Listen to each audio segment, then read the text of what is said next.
दूसरा, व्यक्तिगत रूप से धर्म को देखना। ये तो स्थूल रूप से बाहर दिखेगा धर्म, पर व्यक्तिगत रूप से धर्म को देखना है तो वहां पर बताया धृति, क्षमा, दमो, अस्तेयम कि धैर्य, जहां धैर्य है वहीं धर्म है। जहां उत्तेजना वहां धर्म नहीं है। जहां क्रोध है, आवेश है, वहां धर्म नहीं है, धृति है। क्षमा भाव है, वहां धर्म है। 10 लक्षण है, पर उसको अभिनय किया जा सकता है, परंतु ये अपनी अंतःकरण में जानने योग्य है। ऐसे 10 लक्षण है, इनका विस्तार आपको मिल जाएगा। परंतु महर्षि जैमिनी का मीमांसा शास्त्र स्पष्ट रूप से कहता है कि अंतः प्रेरणा के अनुकूल आचरण ही धर्म है। अंतः प्रेरणा, जैसे हम कोई अच्छा कार्य करते हैं, श्रेष्ठ कार्य करते हैं, उस कार्य को करते हुए हमारे हृदय में एक उत्साह आ जाता है ना, प्रसन्नता होती है। और जैसे ही हम कोई बुरा कार्य करते हैं, उस कार्य को करते हुए ही हमारे मन में भय, लज्जा, शंका इत्यादि आ जाती है। यह वस्तुतः अंतः प्रेरणा।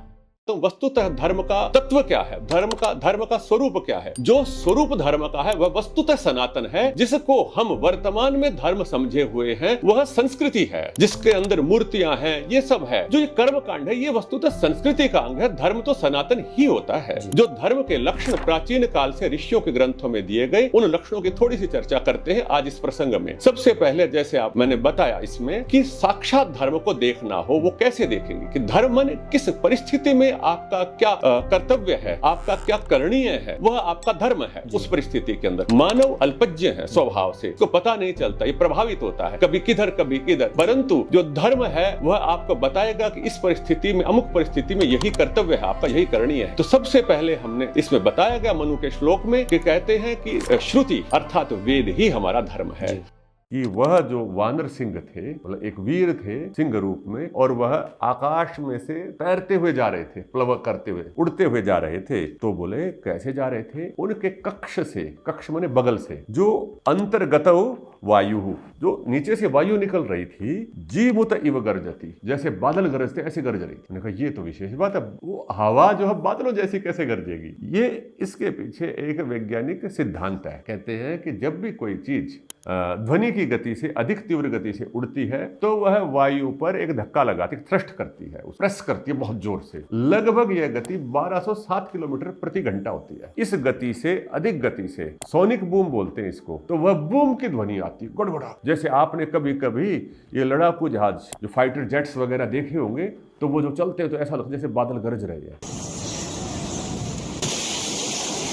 आगे कहा लांगूलम च समाविद्धम प्लवमानस्य शोभते अंबरे वायुपुत्रस्य शक्र ध्वज इवोश्रितम। कहते हैं लांगूलम। लांगूल को प्राय है पूंछ अर्थ कर देते सभी। अभी हनुमान जी की पूंछ माने उस वायुयान की भी पूंछ, जिसमें भी वो थी या जो भी उनके पास में यंत्र था। तो अभी भी अगर कोई कहे कि हवाई जहाज की पूंछ, तो वो टेल होती है। हर एक हवाई जहाज के पीछे कुछ उभरी हुई सी चीज होती है। उस टेल का मुख्य करके उसके 2 कार्य होते हैं कि हवाई जहाज को स्टेबल करना, हिलने न देना, और उसको डायरेक्शन देना, दिशाएं बदलने के लिए वो टेल काम आती है। तो इस टेल के लिए उन्होंने बोला, हनुमान जी के टेल के लिए वहां लांगूलम शब्द कहा, पुच्छ शब्द नहीं कहा, लांगूलम। लांगूलम कहा। कहते हैं अंबरे वायुपुत्रस्य शक्र ध्वज इवोश्रितम। वह ऐसी उठी हुई पीछे से दिख रही थी। इंद्र, शक्र मन इंद्र का ध्वज, ध्वज जैसा हवाई जहाज की आज भी आप टेल देखना। ब्राह्मण में कहा चरैवेति,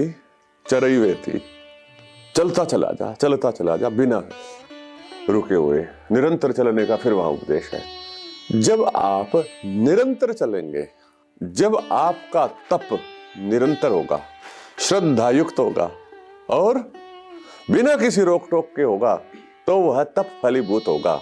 और आपके भीतर जो एक अंधकार आता है बीच में, एक काली मां घेरती है, तमस घेर लेता, वह तमस नहीं घेरेगा। इसलिए कहा वहां पर प्राप्य वरान निबोधत, प्राप्त करो, और प्राप्त करने से पहले रुकना नहीं है।